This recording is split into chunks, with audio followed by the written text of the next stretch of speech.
In an exclusive article, Luise Ruddick, policy officer from the Federation of Awarding Bodies, talks about her recent ADHD diagnosis and the importance of raising neurodiversity awareness in the sector.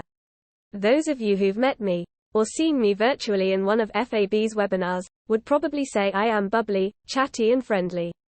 I like to think I am all of those things, but under the surface I'm also constantly worried about how I'm coming across. Am I too loud? Are you laughing with me?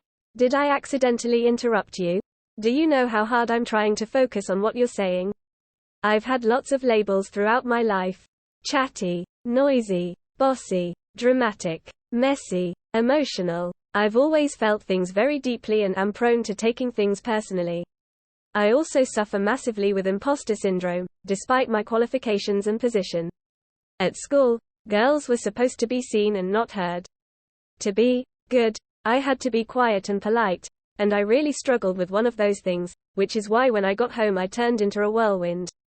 My room looked like a tornado had ripped through it, and I was constantly getting stuck in odd places that I just had to explore further. Bent in half in a sleeping bag I thought I could turn around in the bottom of, hanging between bed and wall for an hour until I was found, when I tried to climb from top bunk to bottom through a tiny gap. Constantly mucky because I'd been up a tree to have a look at the leaves, or trying to find a worm or two, and far too loud to be considered girly. I found myself with another label, tomboy.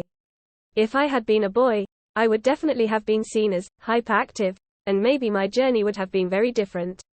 But because I turned it inwards at school, and did well, I fell through the net. When I was 18, I was diagnosed with anxiety. My mind was constantly chattering and it was exhausting. Being at university and transitioning into being an adult had increased the pressure over the threshold that I could manage. Through adulthood, I struggled with my mental health and this impacted often on my job. I would struggle to function in noisy environments and would become easily overwhelmed. I had no real sense of time and so everything felt immediate and urgent. The fact that I didn't enjoy my work made it worse. My mind would wander off really easily and I'd end up rushing to meet deadlines. I'd try and overcompensate by taking on as much as I could to please people, and then have a meltdown. In my late 30s I retrained as an English teacher and finally found my passion, education. I also discovered something else. I seemed to have a lot in common with my neurodiverse students.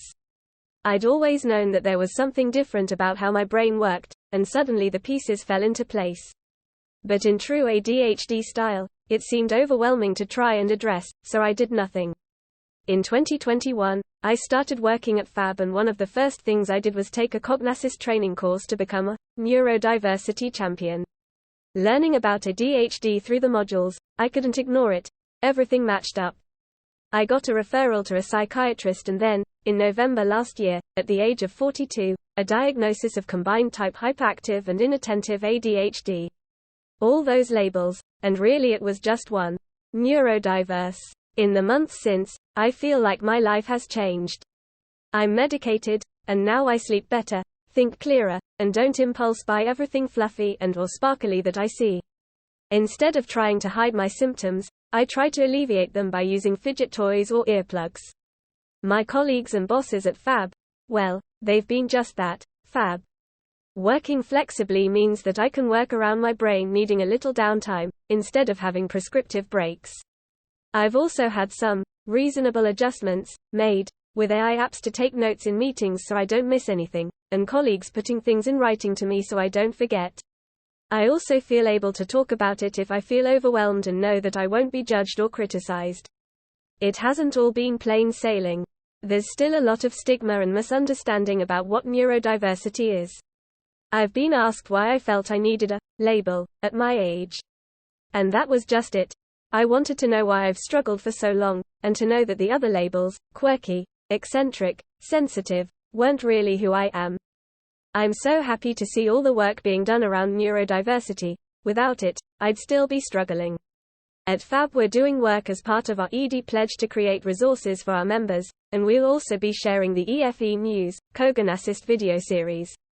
I'm keen to help our members and the wider education community in removing those harmful misconceptions, and providing support to learners and staff, some of who might not even know they're neurodiverse, and I hope that sharing my story will go a little way to achieving that.